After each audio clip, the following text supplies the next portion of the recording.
विधानसभा परिसर में कांग्रेस ने भी प्रदर्शन किया। परिसर में बीजेपी को लेकर नारेबाजी की गई। सीएम सुखविंदर सिंह सुक्खू समेत मंत्री विधायक मौजूद रहे। बीजेपी पर राष्ट्रगान के अपमान के आरोप लगाए गए। तो जहां बीजेपी की ओर से प्रदर्शन किया गया तो वहीं कांग्रेस ने भी विधानसभा परिसर में ही प्रदर्शन किया। बीजेपी को लेकर नारेबाजी की, बीजेपी के खिलाफ ये प्रदर्शन किया। सीएम सुक्खू समेत कई मंत्री विधायक इस दौरान मौजूद रहे और बीजेपी पर राष्ट्रगान के अपमान के आरोप लगाए गए हैं। कानून बन गया तो राष्ट्रीय गीत भी गाएंगे। अध्यक्ष महोदय ने कहा कि राष्ट्रीय गीत जो परंपरा हम गाएंगे, पर बीजेपी ने आज राष्ट्रीय गान का अपमान कर दिया।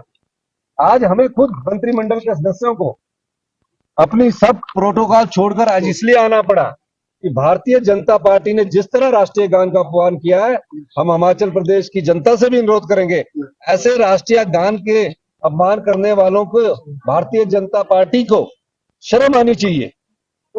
और यही नहीं है, पता नहीं भारतीय जनता पार्टी को क्या हो गया है।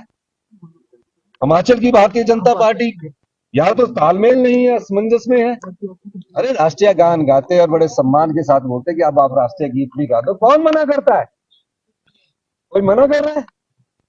ये बड़े अपमान की बात है और मुझे बड़ा दुख होने लगा। इस 70-78 साल के समय से जो राष्ट्रीय गान गाते आ रहे थे, आजादी के समय प्रधानमंत्री मोदी जी भी गा रहे हैं, हिमाचल प्रदेश की बीजेपी ने आज उसका अपमान किया है। कांग्रेस पार्टी और कांग्रेस विधायक। तो आज ही मानसून सत्र का आगाज हुआ और आज ही प्रदर्शन देखने को मिला, आज ही हंगामा देखने को मिला। बता दें कि हंगामे के चलते कार्यवाही को कल तक के लिए स्थगित किया गया है। तो वहीं बीजेपी और कांग्रेस दोनों ने विधानसभा परिसर में प्रदर्शन किया।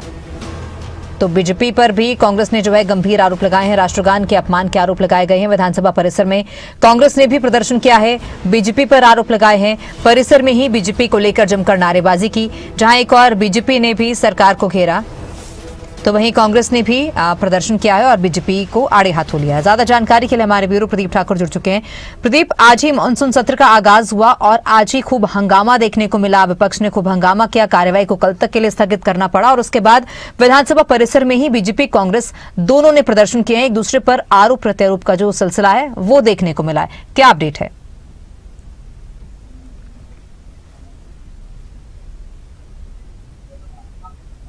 बिल्कुल, देखिए मानसून सत्र का आज पहला दिन था, लेकिन पहला दिन ही हंगामे की भेंट चढ़ गया है और लगभग 12 मिनट के करीब ही सदन की कार्यवाही चली। क्योंकि जैसे ही 11 बजे सदन की कार्यवाही शुरू हुई तो जो विधानसभा की एक परंपरा रहती है उसमें राष्ट्रगान सबसे पहले हुआ। लेकिन जैसे ही राष्ट्रगान का समापन हुआ उसके बाद बीजेपी विधायकों की तरफ से ये मांग की गई कि जो केंद्र सरकार ने हाल ही में कानून पारित किया है वंदे मातरम को लेकर, उसको पहले अब गाया जाना चाहिए। ये मांग वो सदन में कर रहे थे और उनका कहना यही था कि जो ये एक्ट ने अब लाया गया था केंद्र सरकार की तरफ से और उसमें जो प्रावधान भी किए गए हैं कि कोई भी सरकारी कार्यक्रम होगा उसमें सबसे पहले राष्ट्रगीत गाया जाना है, तो उसको लेकर यही मांग वो कर रहे थे। लेकिन उनका ये कहना था कि राष्ट्रगान गाया जा चुका है तो अब राष्ट्रगीत यहाँ पर गाया जाना चाहिए। लेकिन इसको विधानसभा अध्यक्ष ने अनुमति नहीं दी और उन्होंने स्पष्ट तौर पर कहा कि जो विधानसभा के लिए अलग से प्रेसिडेंस है, जो यहाँ के लिए नियम है, उसकी जो व्यवस्था है विधानसभा की, उस जो परंपराएं रही है आज तक, उसमें सबसे पहले राष्ट्रगान गाया जाता है और सबके अंत में राष्ट्रगीत गाया जाता है। और उसमें यानी वंदे मातरम जो है जब समापन होता है, जिस दिन सत्र का समापन होना हो उस दिन वंदे मातरम गाने की परंपरा है और उस दिन पूरा वंदे मातरम गाया जाएगा। ये बात उनके तरफ से सदन के भीतर पहले कही गई और लेकिन विपक्षी विधायक अपनी बात पर अड़े रहे, नारेबाजी वहां पर होती रही और पूरा वंदे मातरम गाने को लेकर उनकी तरफ से मांग की जाती रही। लेकिन जब हंगामा बढ़ता देखा गया स्पीकर की तरफ से तो उन्होंने जो सदन की कार्यवाही कल 11 बजे तक के लिए स्थगित कर दी। उसके बाद सदन के भीतर फिर नारेबाजी हुई, फिर नारेबाजी करते हुए बीजेपी विधायक सदन से बाहर निकले। लेकिन उनसे पहले ही नारेबाजी करते हुए मुख्यमंत्री ठाकुर सुखविंदर सिंह सुक्खू की अगुवाई में सभी मंत्री विधायक विधानसभा के मुख्य गेट पर पहुंचे और वहां पर बीजेपी विधायकों के खिलाफ नारेबाजी की गई और ये आरोप उनके ऊपर लगाया गया कि राष्ट्रगान का उन्होंने अपमान किया है और इसका जो है वो आने वाले समय में जनता के बीच में भी इस बात को लेकर जाएंगे। लेकिन जो व्यवस्था थी, जो परंपराएं विधानसभा की रही है, उसके मुताबिक राष्ट्रगीत सदन जो सत्र का अंतिम दिन होगा उस दिन जो है राष्ट्रगीत गाया जाना है।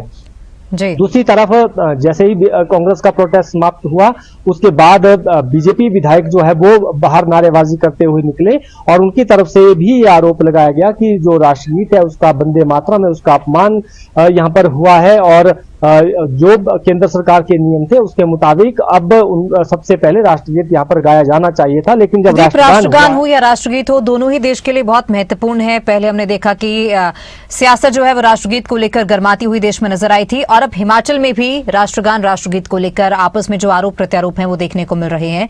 आज की जो कार्रवाई है महज 12 से 15 मिनट जो आज की कार्रवाई चली, इस दौरान क्या कुछ अहम रहा जो कार्रवाई के दौरान हुआ और उसके बाद अगर हम बात करें, कल का दिन कितना महत्वपूर्ण रहने वाला है?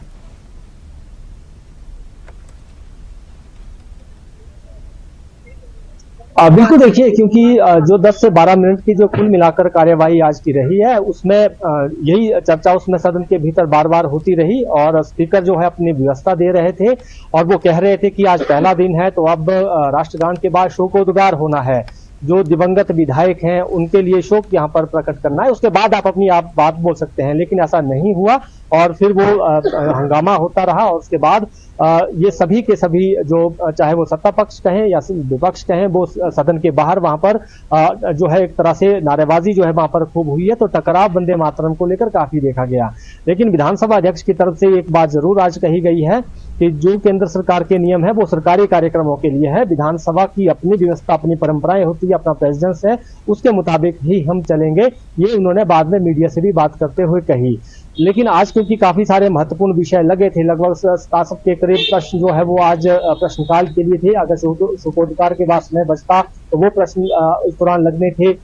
बीजेपी विधायकों की तरफ से ही एक नोटिस जो है नियम 67 के तहत दिया गया था बेरोजगारी के मुद्दे को लेकर, पहले सदन के बाहर उन्होंने उसको लेकर नारेबाजी की, तख्तियां लेकर सदन के बाहर पहुंचे, यानी मुख्य गेट जो विधानसभा का है वहां तक वो नारेबाजी करते हुए पहुंचे और उसके बाद यही कहा उनकी तरफ से गया था कि सदन के भीतर हम नियम 67 के तहत कामरों को प्रस्ताव देने जा रहे हैं और उसके तहत इस पर चर्चा होगी। लेकिन ऐसा नहीं हुआ तो संभावना है कि अब कल इसको लेकर विपक्ष चर्चा की मांग कर सकता है, लेकिन क्योंकि सदन की कार्यवाही कल तक के लिए स्थगित हुई है जी, इसको लेकर जोर विपक्ष ने सवाल उठाए हैं। तो अब देखना यह होगा कि कल जो है किन मुद्दों को लेकर सदन में विपक्ष आता है, क्या वंदे मातरम को लेकर फिर से अपनी बात यहां पर कही जाती है या फिर जो मुख्यमंत्री की तरफ से आरोप लगाए गए हैं उनके ऊपर राष्ट्रगान के अपमान के और विपक्ष ने राष्ट्रगीत के अपमान के आरोप लगाए हैं, तो ये आरोप प्रत्यारोप का एक नया दौर शुरू हुआ है। कहीं ना कहीं एक तरफ वंदे मातरम की बात हो रही है, दूसरी तरफ राष्ट्रगान की बात हो रही है।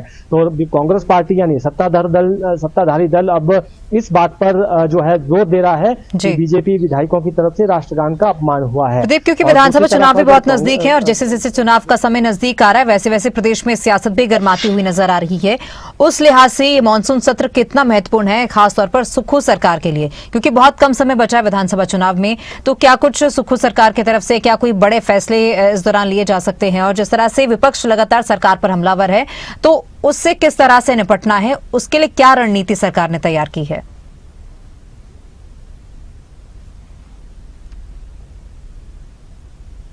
बिल्कुल देखिए, मुख्यमंत्री ने पहले भी कहा था कि जो विपक्ष की तरफ से सवाल उठाए जाएंगे उनका एक एक करके हम जवाब देंगे और सबका जवाब दिया जाएगा, लेकिन नियमों के तहत वो अपनी बात रखें और सदन में जब आएंगे तो वॉकआउट ना करें बल्कि अपनी बात रखें। तो इस सत्र के दौरान जो 10 दिन का सत्र है जिसमें एक दिन आज खत्म हो गया है, 8-9 दिन जो है सत्र के बचे हैं, 9 बैठकें बची हैं और ये पहला मौका है जब 10 के करीब सिटिंग मॉनसून सत्र की ही हो रही है। अमूमन 5 दिन का सत्र या 4 दिन का सत्र या 6 दिन का सत्र हुआ करता था, तो 10 दिन का इस बार का सत्र है। तो बहुत सारे मुद्दे हैं, चाहे लॉ एंड ऑर्डर की बात करें या फिर बीजेपी लगातार आरोप लगा रही है बदला बदली की भावना से काम करने की, बीजेपी विधायकों के खिलाफ बिजनेस में मामले दर्ज करने की। आज भी 4 बजे जो है बिजनेस दफ्तर के बाहर बीजेपी विधायक दल प्रदर्शन करने वाला है, तो ये भी एक मुद्दा होगा। बेरोजगारी का मुद्दा है, हिमकेयर योजना से जुड़े विषय हैं, स्वास्थ्य संस्थानों में पद पूर्ति से जुड़े खाली स्थानों से जुड़े हुए शैक्षणिक संस्थानों में, ये सारे मुद्दे हैं। बेरोजगारी का एक बड़ा मुद्दा है क्योंकि आज भी नियम 67 का यही एक प्रस्ताव जो है वो विपक्ष की तरफ से दिया गया था, हालांकि उस पर चर्चा नहीं हो पाई। अब कल पर सबकी निगाहें रहेंगी कि क्या कल इस पर चर्चा होती है। बिल्कुल प्रदीप, देखना होगा। आज की कार्रवाई तो स्थगित हो चुकी है, कल की कार्रवाई कितनी महत्वपूर्ण रहती है, किन किन मुद्दों पर चर्चा होती है और क्या कल भी हंगामा होता है, देखना होगा। बहुत शुक्रिया जानकारी के लिए। बता दें कि आज की कार्रवाई स्थगित हो चुकी है और कल जो कार्रवाई होनी है उसमें क्या कुछ अहम महत्वपूर्ण निर्णय लिए जाते हैं, किन मुद्दों पर चर्चा होती है, ये देखने